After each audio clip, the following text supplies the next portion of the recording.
എൻ്റെ പേര് വിലാസിനി. ഞാൻ മലപ്പുറം ജില്ലയിലെ നിലമ്പൂരിൽ നിന്ന് വരുന്നു. ഇതെൻ്റെ മകൻ രഞ്ജിത്ത്. കുഞ്ഞിന് വേണ്ടി സാക്ഷ്യം പറയാൻ വന്നവൻ്റെ മകനാണിത്. കുഞ്ഞിനെ എൻ്റെ മരുമോൾക്ക് ആദ്യത്തെ പ്രസവം സിസേറിയനായിരുന്നു. അപ്പോൾ അതൊരു UAE-യിലായിരുന്നു. അവിടെ നിന്ന് കൊറോണ ടൈമിൽ ആരും കൂടെ ഇല്ലായിരുന്നു. അപ്പോൾ രണ്ടാമത്തെ പ്രസവം ഓപ്പറേഷൻ കൂടാതെ വേണമെന്ന് അമ്മേനോട് ഞാൻ മുട്ടിപ്പായി പ്രാർത്ഥിച്ചുകൊണ്ടേ ഇരുന്നു. അതിൻ്റെ ഫലമായി അവിടെ അഡ്മിറ്റ് ചെയ്ത് ഓപ്പറേഷത്തിന് തന്നെ വേണമെന്ന് അന്ന് രാവിലെ 7 മണി വരെയും നമ്മളിവിടുത്തെ സമയം 7 മണി വരെയും ഓപ്പറേഷൻ വേണമെന്ന് ഡോക്ടർ പറഞ്ഞ് കൊണ്ടിരിക്കുകയായിരുന്നു. അപ്പോൾ രാത്രി 2 മണിയായപ്പോൾ എന്നെ വിളിച്ച് മോളെ അഡ്മിറ്റാക്കി എന്ന് പറഞ്ഞു. അപ്പം ഞാൻ അപ്പം തന്നെ എഴുന്നേറ്റ് പ്രത്യക്ഷീകരണ പ്രാർത്ഥന 7 പ്രാവശ്യം വിശ്വാസ പ്രമാണം ചൊല്ലി സമാധാനമില്ലാതെ വീണ്ടും കിടന്നു. പിന്നെ 4 മണിയായപ്പോൾ വീണ്ടും പറഞ്ഞു ഓപ്പറേഷൻ വേണമെന്ന് തീർച്ച പറഞ്ഞു. അതുകൊണ്ട് അമ്മയെ പ്രാർത്ഥിക്കാൻ പറഞ്ഞു മകൻ വിളിച്ചിട്ട്. അപ്പം ഞാൻ വേഗം കുളിച്ച് പ്രത്യക്ഷീകരണ പ്രാർത്ഥന ചൊല്ലി കരഞ്ഞ് അമ്മേനോട് അപേക്ഷിച്ചു, അമ്മേ എൻ്റെ കുഞ്ഞിന് ഓപ്പറേഷൻ ചെയ്യാതെ അവളെ ജോലിക്ക് പോകാനും ഒക്കെ ബുദ്ധിമുട്ടാവും, അതുകൊണ്ട് മകനും ബുദ്ധിമുട്ടാവും, അവൻ്റെ ജോലിയും 2 വയസ്സായൊരു കുഞ്ഞുണ്ട്. എൻ്റെ മാതാവ് പോയിട്ട് പ്രസവം എടുക്കണേ, ഓപ്പറേഷൻ തിയേറ്ററിൽ അമ്മ കയറണേന്ന് ഞാൻ കരഞ്ഞപേക്ഷിച്ച് പ്രാർത്ഥിച്ചു.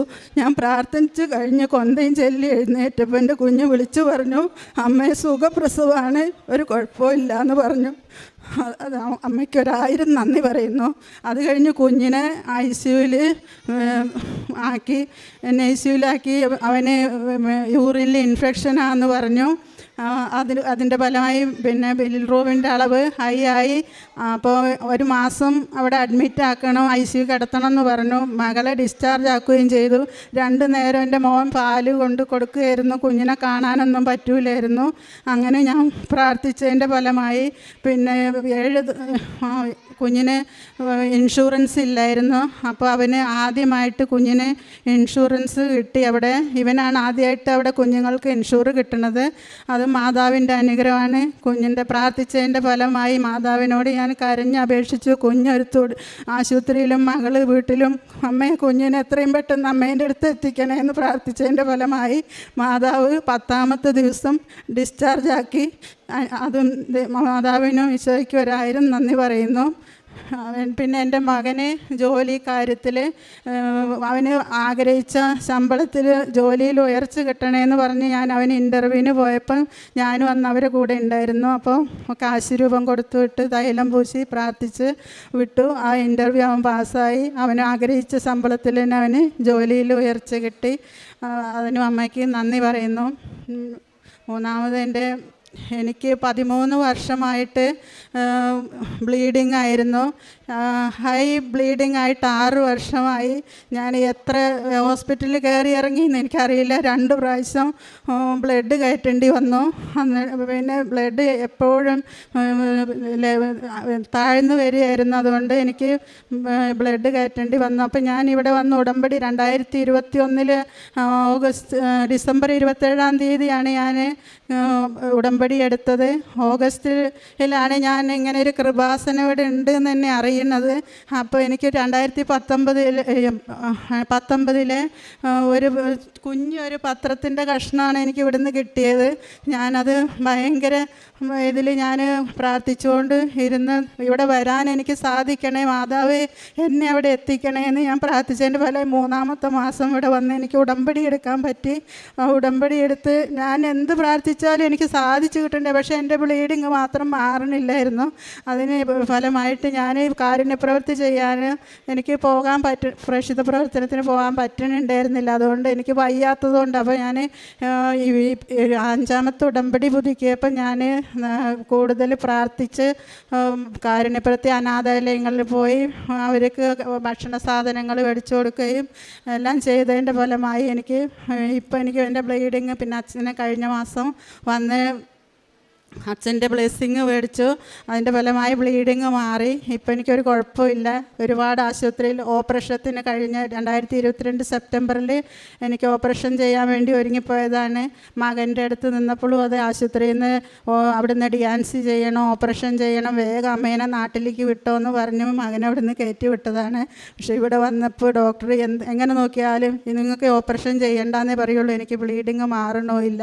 അങ്ങനെ അമ്മ അതെനിക്ക് മാറ്റിത്തന്നു. അമ്മയ്ക്ക് എത്ര നന്ദി പറഞ്ഞാലും തീരൂല. പിന്നെ അതുപോലെ തന്നെ എൻ്റെ മകൾക്ക് UK പോകാൻ ഞാൻ വെറുതെ, അച്ഛൻ പറയലുണ്ട് ഇവിടെ നിങ്ങൾ നടക്കാത്ത കാര്യം നിയോഗം വയ്ക്കാൻ. അപ്പം ഞാൻ എൻ്റെ മോൾക്ക് ഒരുപാട് സാമ്പത്തിക ബുദ്ധിമുട്ടുണ്ട്. അപ്പം ഞാൻ UK പോകാൻ മാതാവ് എനിക്ക് ഒരു IELTS എഴുതി പാസ്സാകാൻ അവൾക്കൊരു ആഗ്രഹം ഞാൻ വെച്ചതാണ്. ആ മാസം തന്നെ അവൾക്ക് ഒരു ജോബ് വിസ വന്നു. അതിന് എല്ലാ ഇൻ്റർവ്യൂ മെഡിക്കലും എല്ലാം കഴിഞ്ഞ് നിൽക്കുമ്പം അതിനകത്ത് അവർ ഏജൻറ്റുമാർ പറഞ്ഞു ഹോം കെയറിന് ഇവിടുന്നൊരു ഹെൽത്ത് സർട്ടിഫിക്കറ്റ് ഉണ്ടാക്കി വെക്കാൻ. അപ്പോൾ അവൾ ആ ഒരു ഇതല്ലായിരുന്നു പഠിച്ചത്. പക്ഷേ എന്നാലും ആ സർട്ടിഫിക്കറ്റൊക്കെ ഉണ്ടാക്കി അതൊക്കെ വെച്ച് എല്ലാ ഡോക്യുമെൻറ്റ്സും കാണിച്ചു കഴിഞ്ഞപ്പോൾ ഇവർക്ക് വിസ വരണില്ല. വിസ വരാതെ ഇന്നപ്പോൾ എൻ്റെ മനസ്സിൽ പറയുന്നുണ്ട് കള്ളത്തരം ചെയ്ത് മാതാവിൻ്റെ ഉടമ്പടി എടുത്തതല്ലേ, അപ്പോൾ അത് എൻ്റെ കുഞ്ഞിനത് ശരിയാകുമോ, അവിടെ ചെന്നാൽ എന്തെങ്കിലും പിടിക്കപ്പെടുമോ എന്ന് എൻ്റെ ഉള്ളിൽ ഇങ്ങനെ പറഞ്ഞുകൊണ്ടിരിക്കുന്നുണ്ടായിരുന്നു. പക്ഷേ അതിൻ്റെ എല്ലാം ഇതായിട്ട് അത് നടക്കും. പിന്നെ മാതാവിനോട് ഞാൻ എപ്പോഴും മുട്ടിപ്പായി പ്രാർത്ഥിക്കും, മാതാവേ എൻ്റെ കുഞ്ഞിന് യോഗ്യതയുണ്ടെങ്കിൽ അമ്മ UK എത്തിക്കണമെന്ന്. പക്ഷേ അത് കഴിഞ്ഞ് ഞാൻ ഉടമ്പടി പുതുക്കി ജൂലൈ 13 ഉടമ്പടിയിൽ ഡേറ്റ് ഇട്ട് പ്രാർത്ഥിച്ചു. അമ്മേ ഈ ജൂലൈ 13 എന്തെങ്കിലും ഒരു അത്ഭുതം കാണിച്ചു തരണം, എൻ്റെ കുഞ്ഞിന് പോകാൻ യോഗ്യത ഉണ്ടെങ്കിൽ അത് അമ്മ നടത്തി തരണേ എന്ന് പറഞ്ഞ്. അപ്പോൾ അമ്മ ആ ജൂലൈ 13 12 മണിയാകുമ്പോഴേക്കാണ് ഞാൻ പറഞ്ഞിരുന്നത്.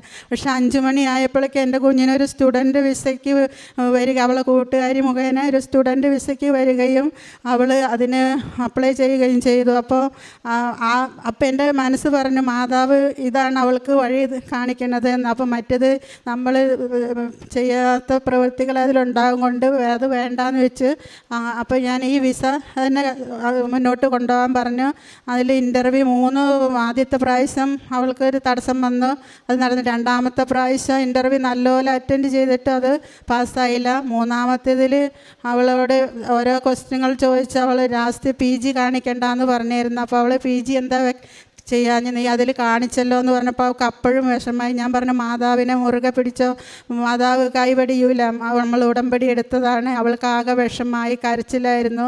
അപ്പം ഞാൻ അവൾക്ക് ധൈര്യം കൊടുത്തു, മാതാവ് കൈവടിയൂല എന്ന് പറഞ്ഞ്. അതിൻ്റെ ഫലമായി 5 മണിയായപ്പോഴത്തേനും ചിത്ര പാസ്സായി എന്ന് പറഞ്ഞു വന്നു. പിന്നെ ഒരാഴ്ചയും കൊണ്ട് എൻ്റെ കുഞ്ഞിനെ എല്ലാ കാര്യങ്ങളും പെട്ടെന്ന് എത്ര സമയത്തിൻ്റെ അധികാരമുള്ള അമ്മ എത്ര പെട്ടെന്നാണ് കാര്യങ്ങൾ നടത്തി തന്നതെന്ന് എനിക്ക് തന്നെ അറിയില്ല. അത്രയും വേഗത്തിൽ എൻ്റെ കുഞ്ഞ് ഈ കഴിഞ്ഞ മാസം 28 നമ്മൾ ഒരു 22 സെപ്റ്റംബർ 28 UK അവിടെ ക്ലാസ്സിന് അറ്റൻഡ് ചെയ്തു. അമ്മയ്ക്ക് 1000 നന്ദി പറയുന്നു. അതുപോലെ എൻ്റെ ഭർത്താവിൻ്റെ പെങ്ങൾ 5 ബ്ലോക്ക് ഉണ്ടായിരുന്നു. അപ്പം അതിന് 2 വർഷമായിട്ട് മുറ്റത്തേക്ക് പോലും ഇറങ്ങാൻ വയ്യാത്ത അവസ്ഥയായിരുന്നു. എല്ലാ ജോലിയും ചെയ്തുകൊണ്ട് നടക്കുന്ന ആളായിരുന്നു. അപ്പം ഞങ്ങൾ ഈ ഉടമ്പടി പത്രം കൊണ്ടുപോയി വായിക്കാൻ കൊടുത്തു. ചേച്ചി ഇത് വായിച്ചോ എന്ന് പറഞ്ഞുകൊണ്ട്. അപ്പോൾ ഉടമ്പടി വസ്തുക്കൾ എത്തിക്കാൻ പറ്റിയില്ലായിരുന്നു. അപ്പോൾ ഈ പത്രം വായിച്ചതിൻ്റെ ഫലമായി ചേച്ചി അത് നിരന്തരം വായിക്കും. ഞാൻ വായിച്ച് തീർന്നു, ഇനി എന്താ ചെയ്യേണ്ടത് ചോദിച്ചു. അപ്പോൾ എൻ്റെ ഹസ്ബൻഡ് പറഞ്ഞു അത് നീ വായിച്ചുകൊണ്ടേ ഇരിക്കാൻ പറഞ്ഞു. അപ്പോൾ അത് വായിച്ചതിൻ്റെ ഫലം ചേച്ചിക്ക് രോഗസൗഖ്യം കിട്ടി. ചേച്ചി ഇവിടെ വന്ന് അന്ന് തന്നെ ചേച്ചിക്ക് ഒരു ഗുളികയ്ക്ക് 450 രൂപ വെച്ച് കൊടുക്കണമായിരുന്നു. ആ ഗുളികേൻ്റെ വില ചേച്ചി പ്രാർത്ഥിച്ചു, മാതാവേ എനിക്ക് ഗുളികയ്ക്ക് വില കുറഞ്ഞ എൻ്റെ കുഞ്ഞിനത് വാങ്ങാം. അവരെ വീട്ടിൽ 3 പേരും ഹാർട്ട് ബ്ലോക്ക് ഉള്ളവരാണ്, അച്ഛനും മകനും ചേച്ചി. അപ്പോൾ 3 പേർക്കും ഗുളിക മേടിക്കണം. അപ്പോൾ ചേച്ചി പറഞ്ഞ ഗുളികയ്ക്കൊന്നും വില ആഴ്ച തന്നെ നമ്മൾ പ്രധാനമന്ത്രി ഗുളികേൻ്റെ പേരും പറഞ്ഞ്, എനിക്കറിയില്ല പേര്, അതുകൊണ്ട് ആ പേരും പറഞ്ഞ് ഗുളികയ്ക്ക് വില കുറഞ്ഞു എന്ന് പറഞ്ഞു. അതിനും ചേച്ചി ഇവിടെ വന്ന് കഴിഞ്ഞ മാസം ഉടമ്പടി എടുത്ത് പോയിട്ടുണ്ട്. അവർക്ക് ഒരുപാട് അനുഗ്രഹങ്ങളുണ്ട്. ചേച്ചി ഇവിടെ വന്ന് സാക്ഷ്യം പറയുന്നതാണ്. പിന്നെ ഞാൻ കുറേ പേരെ ഇവിടെ കൊണ്ടുവന്നിട്ടുണ്ട്. പിന്നെ തൈലം പൂശി കാശ് രൂപം കൊടുത്തും ഒക്കെ ഒരുപാട് പേർക്ക് അനുഗ്രഹം കിട്ടിയിട്ടുണ്ട്.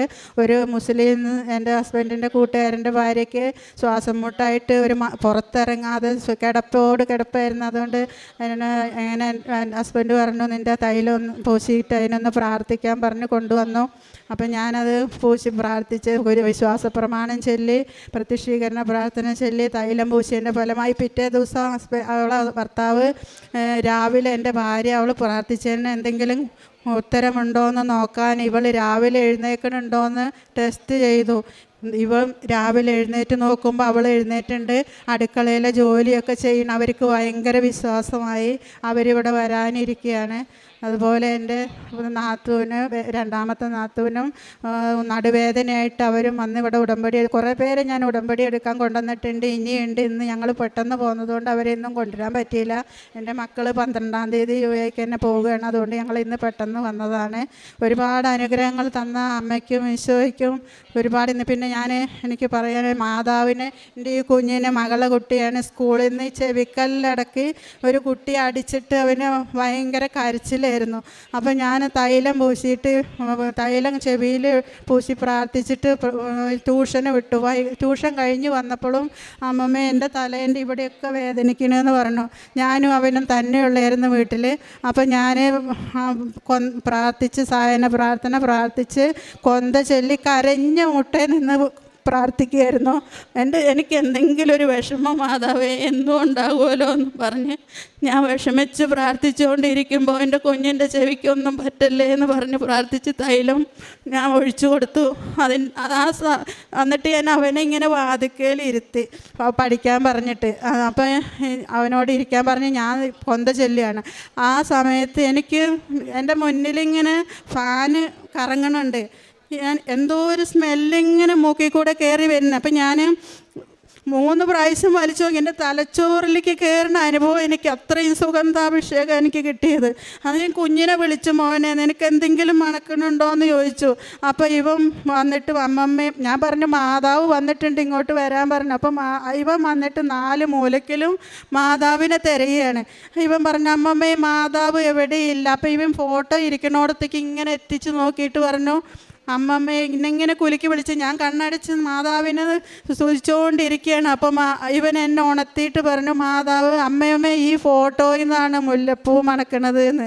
ഇവിടുന്ന് നല്ല. അപ്പം എൻ്റെ ഭർത്താവ് വന്നിട്ട് വിശ്വാസം വരാൻ വേണ്ടി ഇവനോട് ചോദിച്ചു, നിനക്ക് കിട്ടിയത് സത്യമാണോ? അപ്പം എൻ്റെ കുഞ്ഞ് പറയാണ്, ഇത്രയും മുല്ലപ്പൂവ് കൂട്ടി വെച്ച മണാണ് അമ്മച്ച വന്നത് എന്ന്.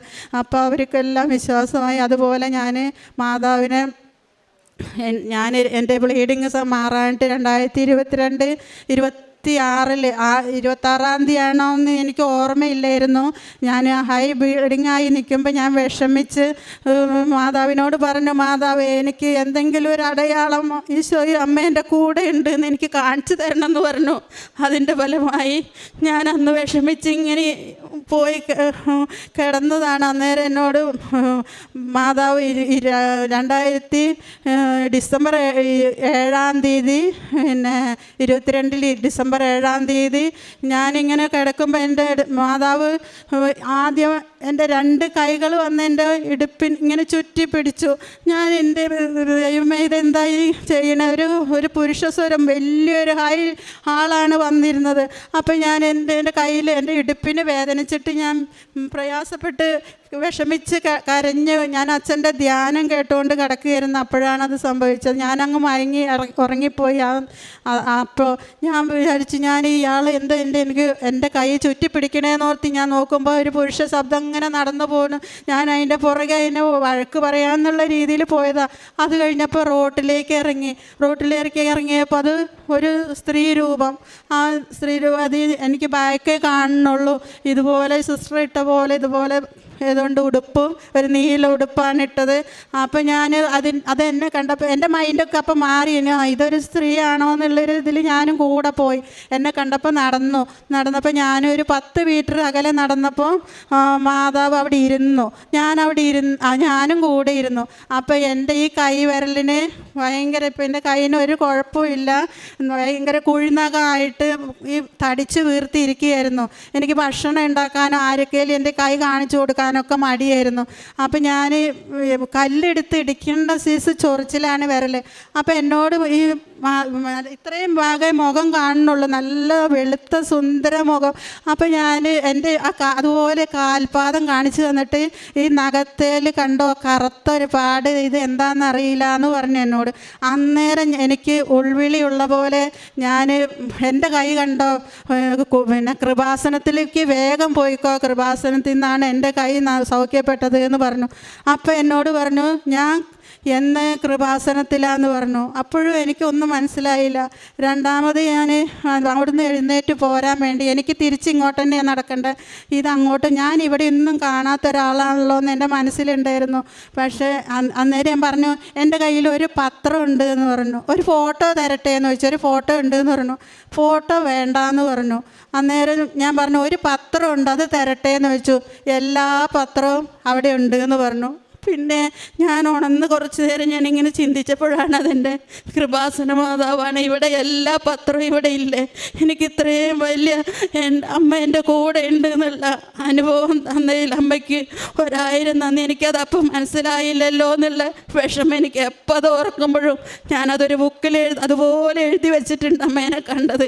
അത് എനിക്ക് ഞാനത് വായിക്കുമ്പോൾ എനിക്ക് കരച്ചിൽ വരും. അത്രയും അമ്മ എൻ്റെ കൂടെ എന്നെ പരിപാലിച്ചുകൊണ്ട് മുന്നോട്ട് നടക്കുന്നുണ്ട്. അതുപോലെ ഒരുപാട് അനുഗ്രഹങ്ങളുണ്ട് എനിക്ക്. ഇത്രയും അനുഗ്രഹങ്ങൾ തന്ന അമ്മയ്ക്കും തിരുക്കുപാനും 1000 നന്ദി. ഞാൻ മകൻ്റെ അടുത്തായിരുന്നു ദുബായിൽ. അപ്പം മകൻ എൻ്റെ അടുത്ത് നിൽക്കുമ്പോൾ എനിക്ക് ബൈബിളോ പ്രാർത്ഥന, കുഞ്ഞിന് 2 മാസമായ കുഞ്ഞായിരുന്നു. നോക്കുമ്പോൾ എന്നാലും ഞാൻ ഒരു ധ്യാനം പോലും മുടക്കിയില്ല. രാവിലത്തെയും വൈകുന്നേരത്തെയും പ്രാർത്ഥനയും മുടക്കിയില്ലായിരുന്നു. ഞാൻ വീട്ടിൽ നിന്ന് 2 കൊന്ത രാവിലെയും 2 കൊന്ത വൈകുന്നേരം ചൊല്ലുമായിരുന്നു. അപ്പം എനിക്ക് അവിടുന്ന് അതിനൊന്നും തടസ്സം വന്നിട്ടില്ല. പക്ഷേ എനിക്ക് എന്നാലും ഞാൻ പ്രാർത്ഥിക്കും, എനിക്ക് അച്ഛനിൽ കൂടെങ്കിലും മാതാവെ ഒന്ന് കാണിച്ചു തരണേന്ന്. അപ്പോൾ ഒരു ദിവസം ഞാൻ പ്രത്യക്ഷീകരണം ചൊല്ലിക്കൊണ്ടിരിക്കുമ്പോൾ അവിടെ ഉറക്കത്തിനൊക്കെ ഒത്തിരി താമസിച്ചാണ് കിടക്കണത്. രാവിലെ വെളുപ്പിനായാലും അപ്പോൾ എൻ്റെ കൂട്ടി എന്നെ എഴുന്നേക്കാനായിരിക്കില്ല, എന്നാലും ഞാൻ അവരെ കാണാതെ എഴുന്നേറ്റ് പ്രാർത്ഥിക്കും. അപ്പം അച്ഛൻ ഇവിടെ ഈ അൾത്താരയിൽ നിൽക്കുകയാണ്. അപ്പം മാതാവിൻ്റെ ഈ രൂപത്തിൽ നിന്ന് മാതാവ് ഇങ്ങനെ ഇറങ്ങി വന്ന് അച്ഛനിലേക്ക് ഇങ്ങോട്ട് നിൽക്കുന്നത് ഞാൻ കണ്ടു. എന്നിട്ട് അച്ഛൻ എൻ്റെ അടുത്തേക്ക് നടന്ന് വന്ന് എൻ്റെ തോളിൽ ഇങ്ങനെ കൊട്ടിയിട്ട് പോയി. അപ്പോൾ എനിക്ക് ഉറക്കം തൂങ്ങിയിരിക്കുകയായിരുന്നു ഞാൻ. അങ്ങനെ അച്ഛനെ അന്ന് കണ്ടു. അത് കഴിഞ്ഞ് ഞാൻ വീട്ടിൽ വന്നപ്പോൾ ഞാൻ അവിടുന്ന് വചനങ്ങൾ എഴുതി വായിക്കുമായിരുന്നു. എനിക്ക് ബൈബിൾ ഇല്ലായിരുന്നു. വചനം യൂട്യൂബിൽ നോക്കിയാണ് ഞാൻ വായിച്ചിരുന്നത്. അപ്പോൾ ഞാൻ വീട്ടിൽ തിരിച്ച് വന്നപ്പോൾ ഈ അസുഖവും എല്ലാം കാരണം വായിക്കാൻ പിന്നെ പറ്റില്ല. എഴുതിയ വചനം ഞാൻ മകൾക്ക് കൊടുത്തിട്ട് പോന്നു. ഞാൻ വീട്ടിൽ ചെന്നിട്ട് ഇനി വീണ്ടും എഴുതിക്കോളാമെന്ന്, ബൈബിൾ മേടിച്ചോളാമെന്നും പറഞ്ഞ്. അപ്പോൾ എനിക്ക് കൃപാസനത്തിലൊരു ബൈബിൾ കിട്ടണമെന്നുണ്ടായിരുന്നു. അത് കിട്ടുവോളം ഞാൻ കാത്തിരുന്നു. അത് എൻ്റെ ഹസ്ബൻഡ് വന്ന് വാങ്ങിക്കൊണ്ട് തന്നു. അപ്പം ഞാൻ ഈ ബൈബിൾ ഇവിടുന്ന് വചനം വായിക്കാത്തത് കൊണ്ട് ഞാനൊരു ദിവസം ഇതുപോലെ നടുവേദനയായിട്ട് കിടക്കുമ്പോൾ അച്ഛൻ്റെ ധ്യാനം കേട്ടുകൊണ്ട് ഞാൻ എപ്പോൾ റെസ്റ്റ് കിട്ടിയാലും ഞാൻ ധ്യാനം കൂടിക്കൊണ്ടിരിക്കും. അച്ഛൻ്റെ ധ്യാനം ഇതുവരെ ഞാൻ ഉടമ്പടി എടുത്തിട്ട് ഒരു ചൊവ്വാഴ്ചയിൽ ലൈവായിട്ട് കൂടാത്ത ധ്യാനങ്ങളില്ല. അതുകൊണ്ട് എൻ്റെ ധ്യാനം ഇതുവരെ മുടങ്ങിയിട്ടില്ല.